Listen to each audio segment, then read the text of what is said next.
Et bienvenue dans ce nouvel épisode de Les Lions du week-end. Alors, ce week-end, on a eu pas mal d'acteurs, pas mal d'internationaux camerounais qui se sont frottés sur les pelouses. On va commencer comme ça avec un qui réussit à gagner, à glaner un titre, voire le premier titre de sa carrière, à savoir Arlo Mokoudi. Ce joueur défenseur international camerounais qui, après la descente en Ligue 2 de Saint-Etienne, était exilé du côté de la Grèce, plus précisément dans le club de l'AEK Athènes. Ce week-end était opposé au club des Volos. Ils ont largement gagné 4-0, permettant comme ça au club d'Athènes de remplir son armoire à trophées. L'AEK Athènes a remporté son titre champion du championnat grec. Dans ses rangs, un certain Camerounais, Arlo Mokoudi, qui comme ça gagne le premier titre de sa carrière. Et voilà, je suis content pour ce garçon qui a su rebondir après les moments difficiles avec son club de Saint-Etienne. Il a choisi un défi qui lui permettait comme ça d'être compétitif, de trouver du temps de jeu. Il faut dire que Arlo Mokoudi et l'AEK Athènes ont fini premier du championnat grec et en devançant les clubs comme les clubs mythiques tels que le Panathinaikos, qui est deuxième bien évidemment, l'Olympiakos qui finit en troisième position, qui va comme ça jouer aussi l'Europa Liga, et pour le quatrième et le cinquième club respectivement, le PAOK Salonique et l'Aris, le club de Nicolas Nkolo, qui sont cinquième, qui vont tous les deux clubs évoluer en conférence, Europa League conférence. Du côté de la France, on avait Montpellier qui affrontait Toulouse. Cette rencontre a été particulièrement intéressante pour moi, parce qu'au sein de ces équipes, il y avait deux joueurs assez intéressants, deux joueurs jeunes, tous deux défenseurs.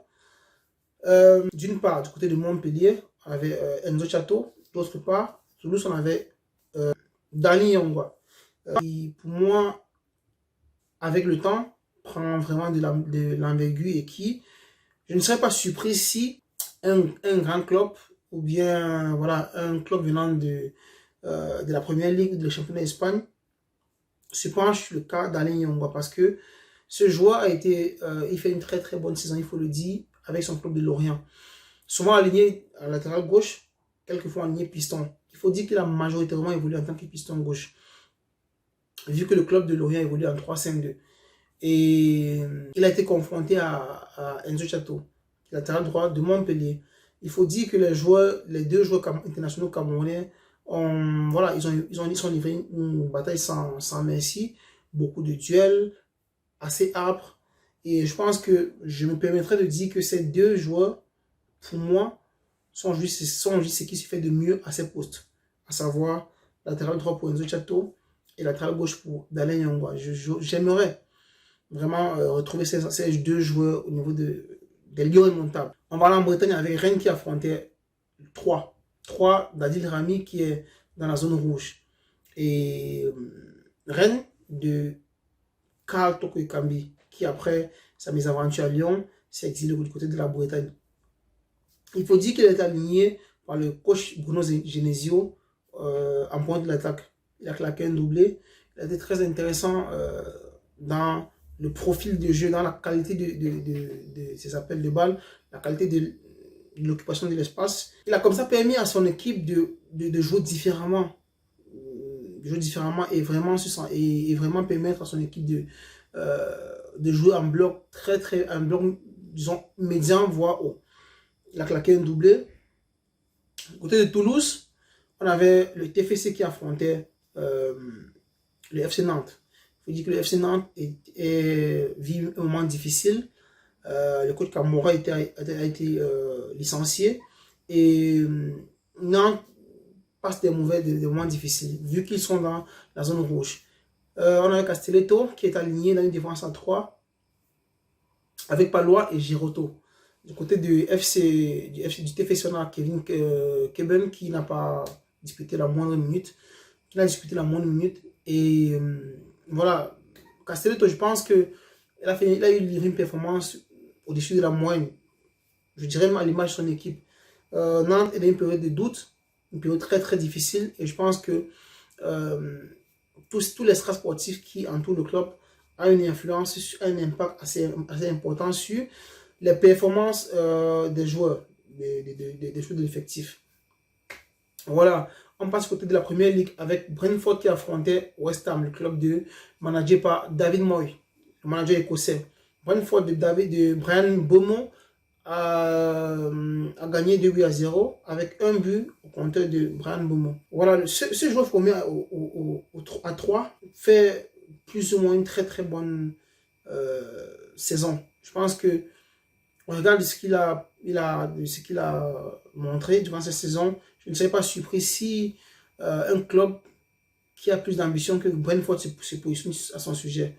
Parce que, voilà, sans chauvinisme, je ne pense pas qu'il ait beaucoup envie un jeu comme Rafinha de FC Barcelone. Je prends Rafinha parce que c'est les mêmes profils. Mais je trouve Mbeumo assez quand même intéressant dans cette position quand il est un attaquant droit et il entre en faux pied gauche. Très intéressant. Voilà, ils ont gagné et il a fait un très beau match. Il faut noter qu'il fait une très bonne saison. Et je vais aller du côté de Porto. Porto qui affrontait Casa Pia. Ce match m'a particulièrement intéressé. Pourquoi est-ce que je me suis intéressé à Porto? Certains diront, mais est-ce qu'il y a un Camerounais qui évolue du côté du FC Porto? Oui et non. Non parce que c'est un Anglais. Oui parce qu'il est d'origine camerounaise. Il s'appelle Dani Namazo. Dani Namazo, anglais d'origine camerounaise, formé à Reading Football Club, transféré à Porto, au FC Porto en 2020. Pourquoi est-ce que je m'appesantis sur ce joueur? Parce que tout simplement, il faut savoir que l'équipe nationale du Cameroun, avec les attaquants tels qu'Aboubakar, Vincent, et j'en passe, sont plus proches de la sortie.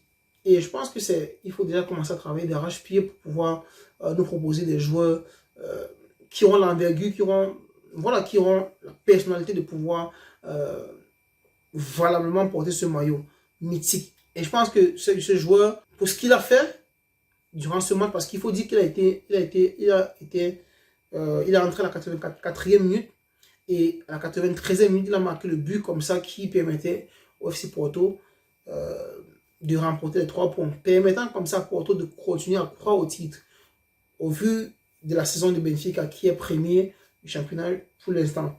Et je pense que les dirigeants camerounais devraient déjà voilà, se positionner sur les joueurs comme ça si ça n'a pas encore été fait auparavant. Je finirai cette vidéo en parlant d'un joueur qui s'est exilé, qui a quitté la Belgique, la Gantoise pour aller du côté de la Chine.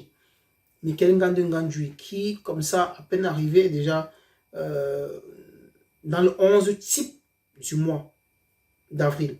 Franchement, c'est impressionnant. Et j'ai un peu d'amertume parce que je suis persuadé que ce joueur avait les capacités physiques et humaines, voire sportives, d'évoluer dans un club du ventre mou du championnat anglais, la première ligue. Malheureusement, ça ne s'est pas fait. Et voilà. Et il est allé du côté de la Chine. Il faut dire que le foot, c'est un métier. Et chaque métier mérite un salaire. Il est allé chercher voilà, ce qu'il y avait de mieux pour lui, pour son futur. Merci à tous. À la prochaine.